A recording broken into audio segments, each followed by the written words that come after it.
प्यारे बच्चों, बद्रीनाथ प्रगति जी के जिस क्लासेस तिरंगा चौक सहरसा में आप सभी का हार्दिक स्वागत एवं अभिनंदन। प्यारे बच्चों, आज जो अपना लोग पढ़ेंगे वह प्यारे बच्चों 100 मार्क हिंदी का, और 100 मार्क हिंदी में प्यारे बच्चों जो पहला चैप्टर का प्यारे बच्चों जिसका नाम था प्यारे बच्चों आपको बातचीत, और इस बातचीत चैप्टर में प्यारे बच्चों जिसके लेखक हैं बालकृष्ण भट्ट। तो इस बातचीत चैप्टर के लेखक जो थे बालकृष्ण भट्ट, तो उस लेखक के परिचय के बारे में हमने प्यारे बच्चों आपको बता चुके हैं। अब उससे आगे अपना लोग को जो पढ़ना है वह उस कहानी का सारांश, और जैसे ही हम उस कहानी के सारांश को अच्छा से समझ लेंगे, हमारा ऑब्जेक्टिव क्वेश्चन आंसर और हमारे बिहार बोर्ड एग्ज़ाम 2022 में यदि इस चैप्टर का सारांश पूछा जाएगा तो हम बेहिचक इस सारांश को क्या कर सकते हैं, लिख सकते हैं।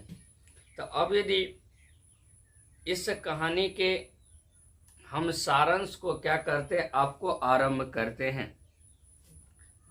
सारांश को जो आरंभ करते हैं तो यहाँ सुनना है बढ़िया से, और उसी सारांश को क्या करना है, आपके बोर्ड एग्जाम में क्वेश्चन पूछा जाएगा तो आप लिख सकते हैं। इसलिए सारांश जब भी होता है तो 2 बार 3 बार आप पढ़े, इसके बाद वह सारांश आपका क्लियर हो जाएगा। तो अब यदि हम सारांश को इस चैप्टर का बातचीत चैप्टर का शुरुआत करते हैं, तो सारांश में हम शुरुआत करेंगे कि प्रस्तुत पाठ बातचीत जो है, बातचीत पाठ के जो लेखक है वह बालकृष्ण भट्ट है। जितने भी निबंधकार या जितने भी नाटक हुए उसमें बालकृष्ण भट्ट का बहुत महत्वपूर्ण ही योगदान है, बहुत महत्वपूर्ण योगदान है। इससे आगे लिखेंगे कि इस बालकृष्ण भट्ट इस चैप्टर में, इस अध्याय में बात करने की विभिन्न शैलियों के बारे में बताया है, और कहा गया है कि यह बातचीत जो है, यह बात जो है, यह ईश्वर के द्वारा दिया गया अनमोल वस्तु है। अनमोल वस्तु मतलब यह बातचीत जो है, यह आवाज़ जो, यह ध्वनि जो मनुष्य में दिया गया है, यह अनमोल वस्तु है। यदि अनमोल वस्तु इसलिए कहा गया है कि यदि यह आवाज़ नहीं रहेगा, जिस व्यक्ति गूंगा है, जिसे आवाज़ नहीं है, जिसे बोली नहीं है, उससे इस आवाज़ के बारे में, उसके महत्व के बारे में उससे जा कर के पूछिए। यदि हम इस चैप्टर में, इस अध्याय में कहा गया हम लोग जो बात करते हैं वह स्वयं से करें, शांति से करें, और जितनी आवश्यकता है उतनी ही बातचीत करें। अधिक इतना बातचीत न करे कि दूसरे को उस बातचीत से दिक्कत हो जाए। जिह्वा पर उस प्रकार से कंट्रोल करे कि जिससे कोई बातचीत निकल जाए तो वह कटु लग जाए, दूसरे को ठेस पहुंच जाए, दूसरे को दिक्कत हो जाए। इसलिए इस बातचीत ईश्वर के द्वारा दिया गया यह अनमोल वस्तु है, और इसको सही रूप से क्या करने के लिए, आपको प्रयोग करने के लिए, उपयोग करने के लिए बताया गया है। इस पाठ में बालकृष्ण भट्ट बताना चाहते हैं कि यदि मनुष्य में वाक्य शक्ति नहीं होती तो क्या होती। इस पाठ के माध्यम से बालकृष्ण भट्ट बताना चाहते हैं कि यदि मनुष्य में वाक्य शक्ति नहीं होती तो क्या होती। मतलब मनुष्य में जब पूरे संसार में, पूरे सभी मनुष्य को यह वाक शक्ति, यह बोली नहीं होती, तब क्या होती। प्यारे बच्चों, यदि मनुष्य में वाक्य शक्ति नहीं होती तो यह पूरे सृष्टि लुंज पुंज अवस्था में रहता, घर के एक कोने में बैठा हुआ रहता, किसी को अपना दुख, दर्द, जरूरत, आवश्यकता प्यारे बच्चों नहीं बता पाता। और जब तक हम किसी के पास अपनी आवश्यकता को नहीं बताएंगे तब तक हमारी आवश्यकता पूरा नहीं होगा। इसलिए यह वाक शक्ति जो दिया गया है वह हमारी जो इच्छा होती है, जरूरत होती है, जैसा हम चाहते हैं वैसा हम करते हैं। इसलिए यह वाक शक्ति यदि ईश्वर के द्वारा अनमोल वस्तु नहीं दिया रहता तो यह पूरे सृष्टि लुंजपुंज अवस्था में रहता, और लुंजपुंज अवस्था घर के एक कोने में बैठे रहते, और हमारी क्या होती, आपको आवश्यकता पूरा नहीं होती है। प्यारे बच्चों, बातचीत जो है जिस तरीका से हमारे जीवन में खाने के लिए, रहने के लिए, सोने के लिए, चलने के लिए आवश्यकता है, उसी तरीका से मनुष्य के जीवन में यह बातचीत, यह बात भी जरूरी है। यदि हम क्यों जरूरी है, यदि हम प्यारे बच्चों किसी से बात करते हैं तो बात करने के पश्चात हमारे पेट में जो जमी हुई मवाद रहता है वह क्या करता है, बाहर निकल जाता है। मतलब पेट में जमी हुई गंदगी मवाद बात करने से क्या हो जाती है, आपको बाहर निकल जाती है। कैसे?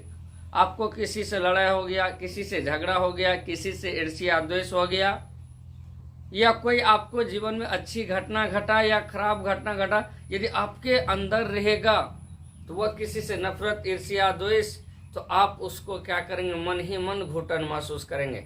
यदि आप दूसरे के पास प्रकट कर देते हैं, दूसरे के पास बोल देते हैं, उससे आपका क्या हो जाता है, चित्त क्या हो जाता है, मन क्या हो जाता है, आपको हल्का हो जाता है। इसलिए बात करने से हमारे पेट में जमी हुई मवाद, गंदगी, यह क्या हो जाता है, बाहर निकल जाता है, और हमारा चित्त, हमारा मन क्या हो जाता, आपको हल्का हो जाता है। लेकिन आप देखते होंगे कि यदि यह बात करने का, यह बातचीत करने का यदि किसी व्यक्ति को लत लग गया, आदत लग गया, तो वह खाना पीना छोड़ करके रम जाता है, बातचीत करते रहता है, क्या काम है, कहाँ जाना है, नहीं जाना है, गप देते रहते हैं। देखते होंगे पिताजी, दादाजी, माताजी से कहेगा वह बहुत गप्पी है, वह जो आती है तो बहुत ही गप मारती, वो बुढ़वा आता है गपे मारता है, सिर्फ खाना पीना छोड़ के उसको काम धंधा से मतलब है नहीं। तो यह बात करने का क्या हो जाता है, लत लग जाता है, तो वह सारे काम काज को छोड़ करके वह बात करने में ही खाना पीना छोड़ के लगन रह जाता है। अब प्यारे बच्चों, यहाँ याद रखना है, यह तो बात करने का लत था। यदि हम बातचीत करते तो पेट में जब मवाद बाहर निकलता है, वाक शक्ति नहीं रहता, तो पूरा सृष्टि क्या रहता, लुंजपुंज अवस्था में रहता। अब यदि हम लोग बात करेंगे तो एक व्यक्ति था प्यारे बच्चों, आपको एडिसन साहब, तो वह एडिसन साहब यह बताया कि असल बातचीत जो होता है वह दो व्यक्तियों के बीच में होता है।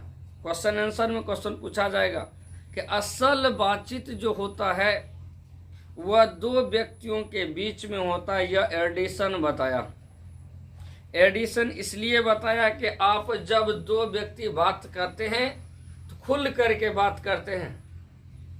फोन पर जो सोना मोनू टोनू से जो बात करते हैं, या किसी व्यक्ति से प्यारे बच्चों आपको बात करते हैं, किसी जगह खड़ा होकर के दो व्यक्ति रहते हैं तो एक दूसरे का हाल, एक दूसरे के दुख दर्द, एक दूसरे की बुराई, एक दूसरे की अच्छाई खुल करके क्या करते हैं, हम लोग बात करते हैं। उसमें कोई संकोच नहीं था, बेहिचक बात को क्या करते हैं, शेयर करते हैं, और निफिक्र किसी का डर नहीं रहता। इसलिए यह एडिसन साहब ने बताया कि असल बातचीत जो होता है वह दो व्यक्तियों के बीच में होता है। तो असल बातचीत कितने व्यक्तियों के बीच में? दो व्यक्तियों के बीच में होता है। और यदि चार से अधिक व्यक्ति, 3 व्यक्ति रहा प्यारे बच्चों, तो थोड़ा संकोच रहेगा। दो व्यक्ति बातचीत करेंगे, वह कहीं तो किसके पास शेयर तो न कर देता है। लेकिन वही 3 व्यक्ति में थोड़ा डराते हैं। जब 4 व्यक्ति हो जाता है तो सब जो अपना बात रखते हैं, छुप छुप के रखते हैं। कोई बात इधर से कहा, कोई बात उधर से कहा, कोई अपना कहानी कहा, कोई किसी के बारे में कहा, वह बात का कोई और तो ठिकाने नहीं रहता है, वह कहानीमय बन जाता है। इसलिए 4 से अधिक व्यक्तियों के बीच जो बातचीत होगा उस बातचीत को हम राम रमवल कहते हैं। तो हमने बोले असल बातचीत एडिसन साहब के अनुसार 2 व्यक्तियों के बीच में होता है, और 4 से अधिक व्यक्तियों के बीच यदि बातचीत होगा तो उसे राम रमवल कहा जाता है। अब यदि बात करेंगे, एडिसन बोला, एक व्यक्ति था वेन जॉनसन। वेन जॉनसन साहब ने यह बताया, बोलने से ही साक्षात्कार का पता चलता है।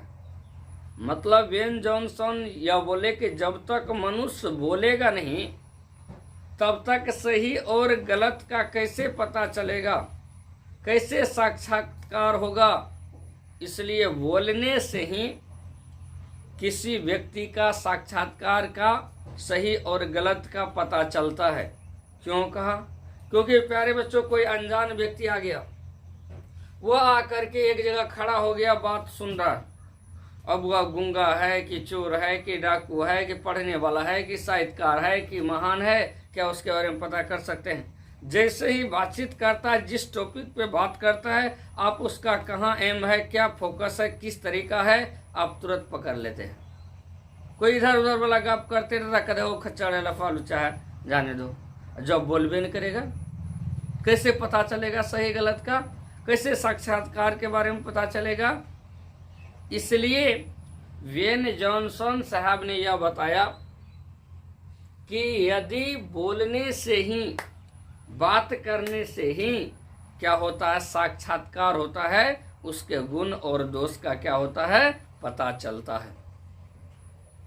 अब प्यारे बच्चों, यदि हम बात करेंगे, बात करने की क्या होता है, विभिन्न प्रकार की क्या होती है, शैलियाँ होते हैं। बात करने के विभिन्न प्रकार के शैलियाँ होते हैं। अब कहेंगे कौन कौन शैली होते हैं? जैसे प्यारे बच्चों, बात करने के विभिन्न प्रकार की शैलियों में यदि 2 बच्चों के बीच में जो बातचीत होता है, वह बातचीत हमेशा खेल के संबंध में होता है। हमने बोले बात करने की विभिन्न क्या होती है, शैलियाँ होती है, और 2 बच्चे के बीच में जो बातचीत होता है वह खेल के संबंध में होता है। और बच्चे का बात किए तो बूढ़े का भी चर्चा कर लेते हैं। 2 बूढ़े के बीच जब 2 बूढ़ा क्या किया, बैठा, तो 2 बूढ़े के बीच वह बातचीत होगा, अपने जमाने की बात होगा। उसमें प्यारे बच्चों 4 गो सच बोलेगा, 10 गो झूठ बोलेगा।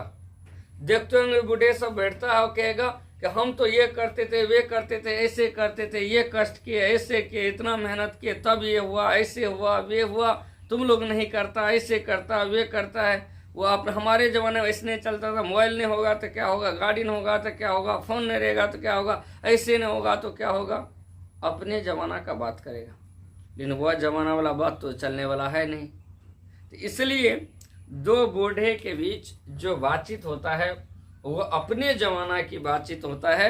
उसमें 4 झूठ, 4 आपको सच और 10 झूठ भी चलता है। क्योंकि उस जमाना में न हम थे, उस जमाना के तो वही दोनों है, वही व्यक्ति है। तो इसलिए प्यारे बच्चों, उस जमाना का हाल जाने, झूठ भी कहेगा तो चलेगा। तो हम लोग आने वाले समय में बूढ़ा होंगे तो अपने पोता पोती को जो कहने को होगा वह मानेगा, ऐसा ऐसा ऐसा ऐसा हुआ था।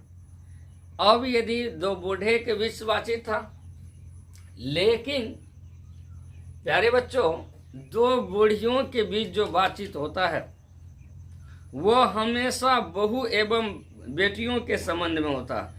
आप देखते होंगे कि 2 बूढ़ी जहां बैठा वह बहू बेटियों के शिकवों एवं शिकायत की बात होगा। हमेशा बूढ़ी को देखिएगा कि यदि अपनी बेटी का बड़ाई करेगा, मेरा बेटी ऐसी है, ये है, ऐसा दामाद है, ये है, इतना संपत्ति है, ऐसा गाड़ी है, ऐसा सुख में रहता, ये है, कोई चीज़ का कमी नहीं है, ऐसी है, वैसी है, मेरी बेटी के जैसे कोई नहीं हो सकता है, मेरे दामाद के जैसे कोई नहीं हो सकता है, सिर्फ बुढ़िया बड़ाई करेगा। लेकिन वही उस घर में यदि कोई पुतोह है तो उसका वह अवगुण करेगा, ऐसी है मेरी पुतो, ऐसी है वैसी है, ये काम नहीं करती, सोई रहती हमेशा, ये है कुछ भी नहीं है, कुछ लुर नहीं है, बेकार हो गया शादी करके, इसका खानदान खराब है, ऐसे है वैसे है। हमेशा देखिएगा पुतो जो होती है उसका बुराई ही करता है, और बेटी जो होता है उसका प्यारे बच्चों गुणगान ही गाती है, चाहे बेटी खराब हो कि अच्छी हो। तो अब प्यारे बच्चों दो बूढ़ियों के बीच में जो बातचीत होता है वो होती है, आपको यदि बहु बेटियों के शिकवों और शिकायत की बातचीत होती है। लेकिन दो सहेलियों के बीच जो बातचीत होती है, दो सहेलियों के बीच जो बातचीत होता है, उसे प्यारे बच्चों अपने संबंध में जो बातचीत होती है, उस बात करने का उसका निराला ही है। क्योंकि दो सहेली यदि बात करने लगते हैं तो उसका अंत ही नहीं लगता है, लगता है कि समुद्र की लहर आ गया। वह दो सहेलियों की बात का तो निराला ही है, क्या क्या बात, कितना बात करेगा, खत्म नहीं होगा, अपना वो अपना वो अपना वो, वह बात लगता है कि समुद्र का लहर आ गया, वह खत्म होने वाला है। ये नहीं, यह दो सहेलियों के बीच में बातचीत होता है, बड़ा ही निराला होता है, गुपचुप गुपचुप करते रहता है। अब यदि बात करेंगे दो बालक के बीच में यदि बातचीत होता है तो खेल के संबंध में, पढ़ाई के संबंध में, या अपने जीवन के संबंध में आपको बातचीत होता है। इसलिए इस बातचीत करने की विभिन्न प्रकार के क्या होती है, शैलियाँ होती है। लेकिन इस बात करने की शैली जो होता है वह यूरोप के लोगों में देखने को मिलता है। जब यूरोप के लोग बातचीत करते हैं, बात करते हैं, तो कान हमारा मन होगा उस बात को सुनते रहे, कितने अच्छे से बात करता है। तो यूरोप के लोगों में बात करने की जो कला होता है उसे आर्ट ऑफ कन्वर्सेशन कहते हैं। तो यदि क्वेश्चन पूछा जाएगा आर्ट ऑफ कन्वर्सेशन से आप क्या समझते हैं, कहेंगे यूरोप के लोगों में जो बात करने की हुनर होती है, कला होती है, जिसको सुन करके हम लोग मगन हो जाते हैं और सुनने की इच्छा करता है, उसे ही आर्ट ऑफ कन्वर्सेशन कहा जाता है। क्योंकि यूरोप के लोग इतनी चतुराई के साथ बात करते हैं कि मन होगा, कान इतना मगन होगा उस बात को सुनते रहे।